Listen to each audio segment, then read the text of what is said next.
part of the Greater Hartford area. We're proud to bring you the Greater Hartford Open. And here are today's finalists. Kent Wagner in 5th place. He won the Showboat Invitational in Las Vegas earlier this season.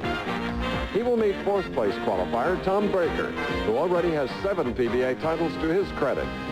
In 3rd place, the always colorful Marshall Holman. 19-year-old Jimmy Keith qualified in 2nd place and is making his 2nd championship round appearance in 1987. And our tournament leader, Bob Handley, who needs a win here today to requalify for the Firestone Tournament of Champions. That's our field today on the Professional Bowlers Tour. Capacity crowd here at the Bradley Bowl, where the 44 lanes have taken a tremendous pounding all week for the $140,000 Greater Hartford Open. We're glad to be back in the Nutmeg State. I'm Chris Schenkel, and this is a part of the country that's often been called the land of steady habits, and how true it is. Consistent, friendly, wonderful people. In our field of 5, a total of 31 titles accumulated, and there are 2 that need to win today, and it's impossible, only one can, to requalify or qualify for the Firestone Tournament of Champions.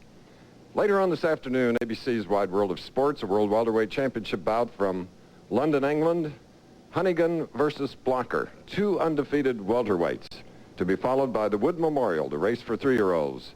It's another step toward the Kentucky Derby, and the Athlete of the Week award, also on Wide World of Sports. Well, speaking of doubles, today we have a unique situation in bowling. Husband-wife professionals, both bowling on television, hoping for the top prize.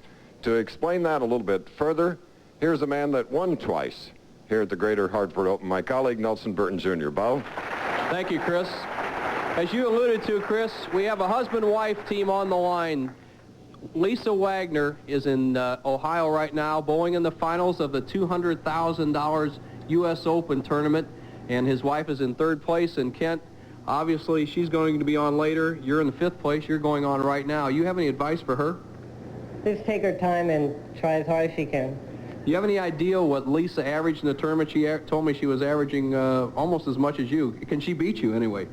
She could beat me. That's no problem about that. But I don't know about the average what she's been bowling there. Well, I think you're going to do pretty well here. She has a message for you and said, work very hard. She says you got to win 4 games, and if you don't, she'll see you next week. Okay, good luck.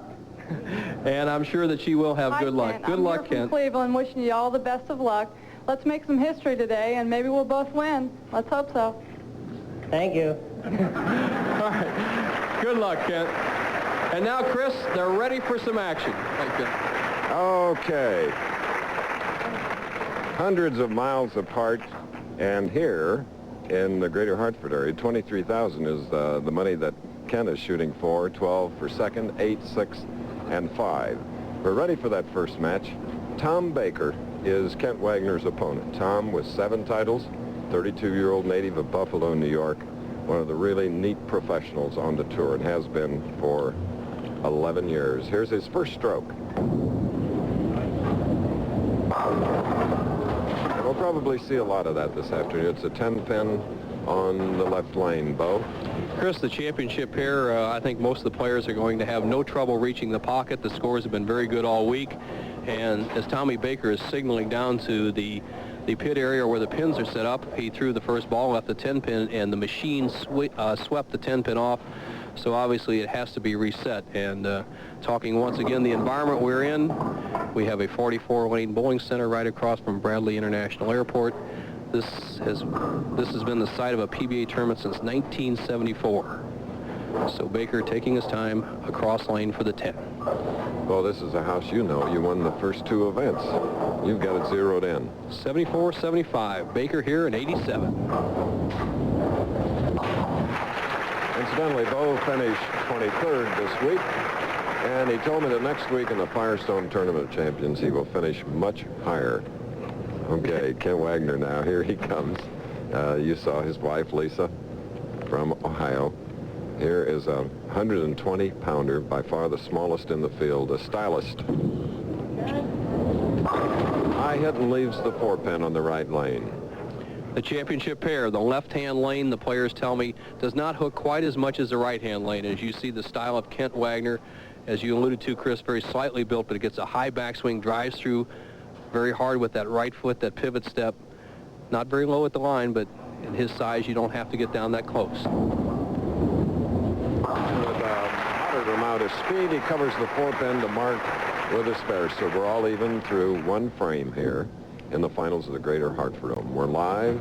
Outside, it's a overcast and a bit moist day, but spring is on its way on the East Coast. In a moment, when we get a chance to look at this man's shoes, interesting story.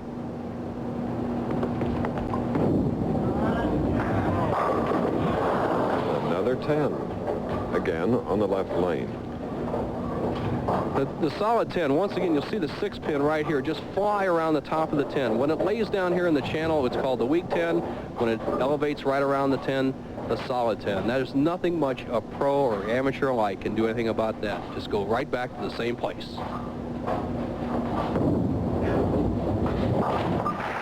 And gets it. Clearly sticking at the line. Something we'll have to watch. And Tom Baker, who last won in Rochester, New York in 1986, the Kodak Invitational.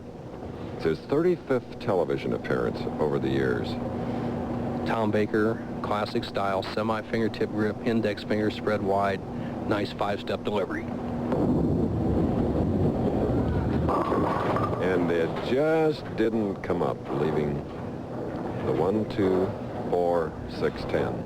Right here you see Tom Baker as he gets ready to execute the shot that caused him a lot of problem, a 5-pin washout.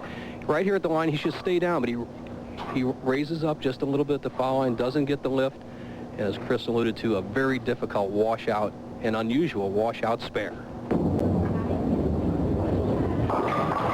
Yes! That's why he's been able to win 7 PBA titles. You've got to come up with shots like that at crucial times. Very difficult because you have to take out both the 6 and 10 pins with the head pin. The 6-pin makes it quite a bit much more problem, Chris, than it does when just the 10 pins in there. His last appearance was at the Quaker State in Grand Prairie, Texas, 1983.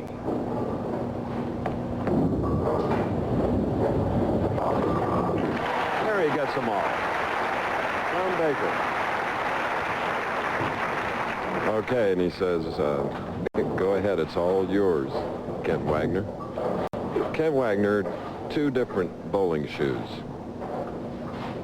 Chris, the reason that is his dog ate the other yellow shoe. I love it. His golden retriever.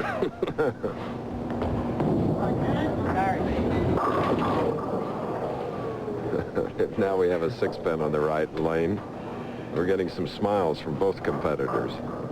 Kent Wagner, one of the problems he has with his game sometimes, he drops that right shoulder and he plays that extreme outside line. And if he pulls it across his body to get it up to the head pin, he crosses over. He could have tripped the 6 out on this particular shot, but he ended up with an easy spare.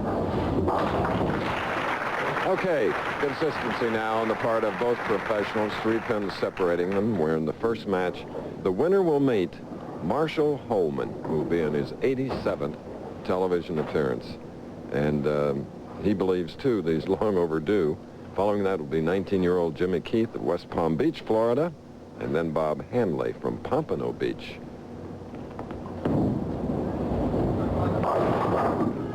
And that was the stroke of Palmetto, Florida, on the west coast of that state. 4-8. Watch the action of the head pin right here as it goes over the sideboard. It takes all the pins out but just the 4 and 8 pins. And is a little more difficult spare because he could chop the 4 off the 8. Okay, we have a very, very close match. 1 pin separating these 2 pros. More after this.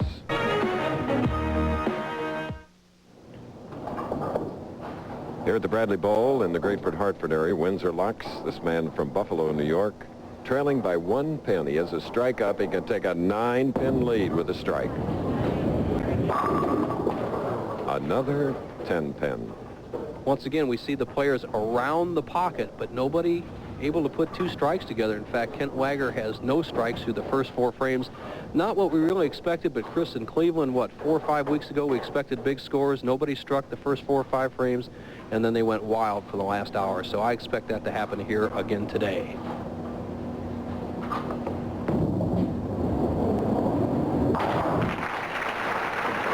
Okay, a little earlier, Bo asked Tom Baker why he's cut back from being a power player. Oh, Bo, I broke my wrist when I was 18 years old.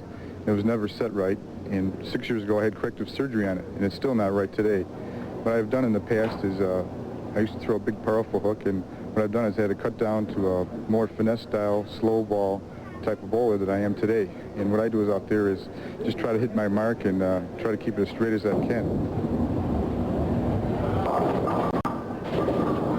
And on that shot, the 5 goes late, leaving the 2-pin for Tom Baker, 32-year-old Tom Baker. And obviously, Tom Baker a little light on this shot. The head pin goes to the left, drives out the 4, 5, and 8, leaving a very simple spare to trailed by 2 pins to Kent Wagner. Player's not zeroed in yet. Baker, an easy spare.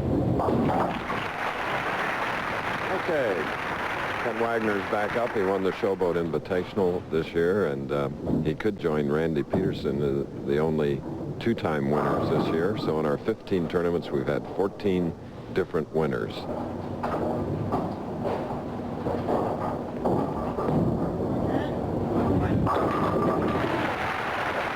Strike in the 5th frame for Kent Wagner. Let's check Wagner's footwork from behind. Just raw talent here. As you watch his footwork and comes up to the foul line, he almost fouls as he comes through with that pivot step and drives up through the foul line, sliding just about a half inch behind the foul line. Once again, you could see the trajectory of the ball about the 7th board in from the right-hand channel. Now Wagner 2-pin lead can make it 12. He slid by and only the 5-pin wobbles. Both players afraid to charge the pocket, and here we get a great break by Wagner. The head pin goes to the sideboard. He could have left the 2, 4, 5, and 7. He gets all the pins down except for the 5-pin. Good break. Easy spare, 2-pin lead. Well, in this game, we won't see a 300 for sure, but during the week there were 3, Gary Dickerson, Craig Rourke, and Guppy Troop. But who knows? We have 3 more games to go. The winner of this first game will meet Marshall Holman, an incredible athlete.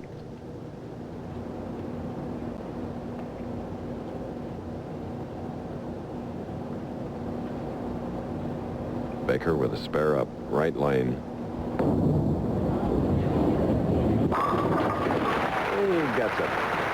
Next week, 52 champions will be in the Firestone Tournament of Champions, bowling's crown jewel. And look at it, $250,000 at stake. We'll be live from Akron, Bo. 52-man field will go on at 3 o'clock Eastern Time. The 3rd jewel in bowling's Triple Crown. The other 2 major titles, the U.S. Open, which we saw the first telecast in Seattle, and the PBA National Championship, which Randy Peterson won in Toledo. And you see Tommy Baker fiddling around with that thumb hole, trying to get a good feel. He trails by 2 pins. If he can strike here in the 7th, he'll take the lead. And now he takes an 8-pin lead. Tom Baker going to take a break and then return for more action. On Wide World next, thoroughbred racing and World Welterweight Championship boxing. Here's a one-time champion, Kent Wagner. Sliding by, leaving the 2, 5, 7, 8. Kind of an unusual split as Kent Wagner slides by the head pin, just nips the side of it. The head pin goes to the sideboard, knocks the 4-pin out. And what he has to do here, Chris, is 2 angles of attack. He can either try to bounce the ball between the 2 and 7s, 2 and 7 pins, or try to drive the 2 over into the 7. No way. Costly error for Kent Wagner. two different styles out here. Wagner likes to overpower the pins, use speed to control the lane. In other words, if a ball goes too high, he likes to throw a little harder. If it doesn't come up to the head pin, throw a little slower. Where Baker, if he goes high, he makes the traditional move to the left. If he misses light, he moves to the right. And now he is left to 2-pin. I have a feeling that he's hurrying things just a bit.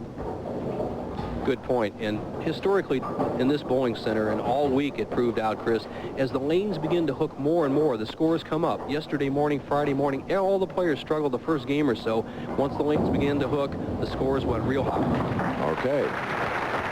We'll look for that. Look at Wagner looking up at the overhead score sheets. As Palmer and Falgren, our steady, reliable weekly statistician, tells us that there's a 24-pin difference that can be increased to 34. This man is in the lead, shooting in the 8th frame. Double up.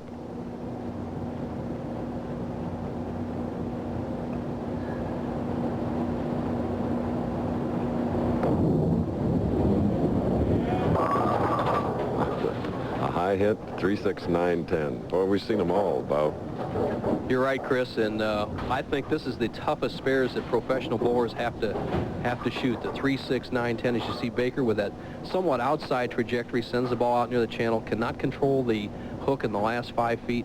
He's left himself a difficult spare. Now, he'll try to shoot that down the right side. We say shoot most spares in the right-hand corner from the left-hand side of the lane. This particular spare, because you have to carry out the 9-pin, should be shot right down the right-hand channel. Right there. Beautifully done. Now he's made 2 big marks today. Marked with spares, tough shots. And a 20-pin difference as we go down into the most critical frames of all of professional bowling, the 9th and 10th frames. Obviously, anything could happen at that point as you see the conversion of the 3, 6, 9, 10. Excellent shot by Tommy Baker. For Baker, going at an even 200 pace, as you see him fiddling around with that fiddling around with the finger holes. Once again, he still has problems with his wrist, but he controls it with a nice, smooth speed. Baker at 200 pace. Tom Baker, who has earned over $583,000 on the tour. Current year, nearly 25.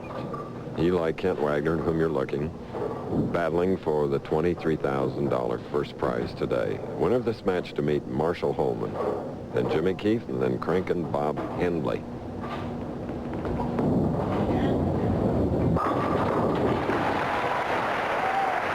Powerful ball, giving him 142 to 8 with a strike up in the 9th. As Kent's mother looks on, she knows the situation for Kent right now is simply this. He has a possible 200 if he can strike here in the 10th, 11th, and 12th frames. If he does not strike on this ball, he can't win the match. He must strike right here.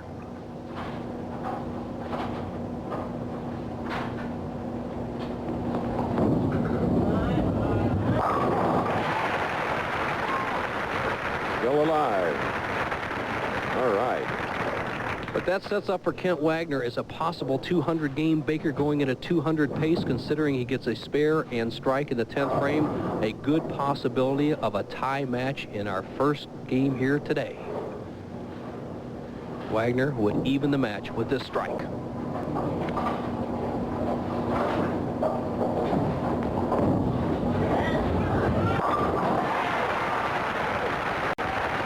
Strong finish by the 5'6", 120-pound Kent Wagner, whose wife, Lisa, in Ohio, one of the 5 finalists in the Seagram's United States Open. The last 3 strikes, obviously very important. They have put Kent Wagner in a position to possibly tie or win this match. He needs a full count to put the pressure on Baker. Last shot.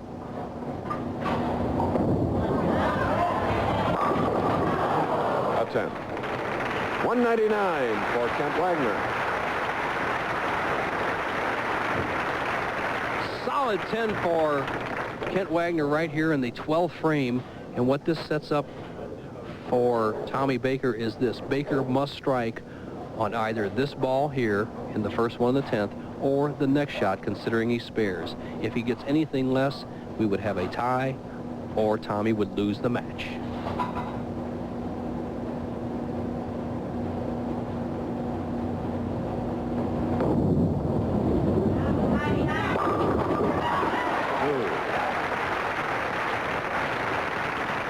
Tommy Baker has put himself in the driver's seat. That gives him an 11-pin lead. Watch Baker. He sends it wide. He sends it wide. He says, oh, baby, please hold. Please hold. Trips that 4-pin off the sideboard. Tommy just has to keep it a reasonable count on this shot, and he will win this match and go on to meet Marshall Holman.